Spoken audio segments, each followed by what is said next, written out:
സദ്യക്ക് മുമ്പ് ഒരെണ്ണം അടിച്ചാൽ നന്നായി സദ്യ ഉണ്ണാൻ പറ്റും. അല്ല, ഇന്ദ്രൻ എന്താ ഒരു സന്തോഷമില്ലാത്ത പോലെ? ഇത്തവണത്തെ വിഷു ഇവിടെ ആയിരിക്കുമെന്ന് ഞാൻ തീരെ പ്രതീക്ഷിച്ചില്ലല്ലോ. നമ്മൾ മനസ്സിൽ പോലും പ്രതീക്ഷിക്കാത്ത കാര്യങ്ങൾ സംഭവിക്കുമ്പോൾ മനസ്സിന് വല്ലാത്തൊരു മരവ് പരവി.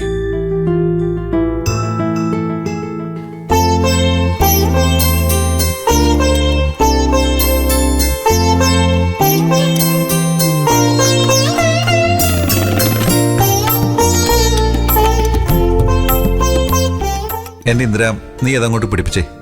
എല്ലാ മരവിപ്പും അതോടെ അങ്ങ് മാറിക്കിട്ടും. ആഗ്രഹിച്ചത് കിട്ടിയില്ലെങ്കിൽ കിട്ടിയത് വെച്ചങ്ങ് അഡ്ജസ്റ്റ് ചെയ്യുക. അങ്ങനെയാണല്ലോ ഇന്ദ്ര. ഒന്ന് മുട്ടിക്കേ. Cheers.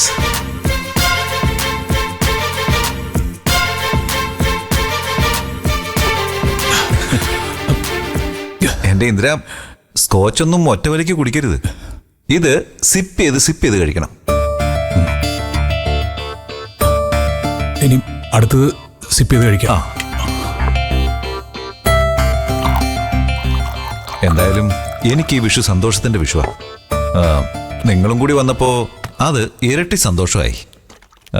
സത്യം പറഞ്ഞ ഇന്ദ്ര, അനുപമയും കൂടെ വേണമായിരുന്നു. ഇതാ പിടിക്ക്.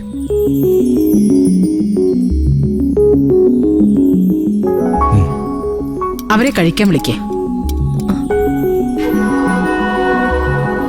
ആന്റി എന്താ നോക്കി?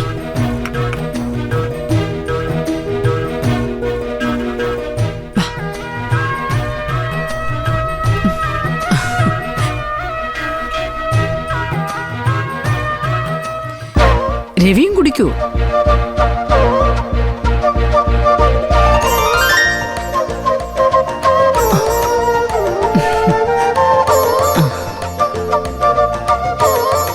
വാ, നമുക്കപ്പോഴത്തേക്കെല്ലാം വിളമ്പാം.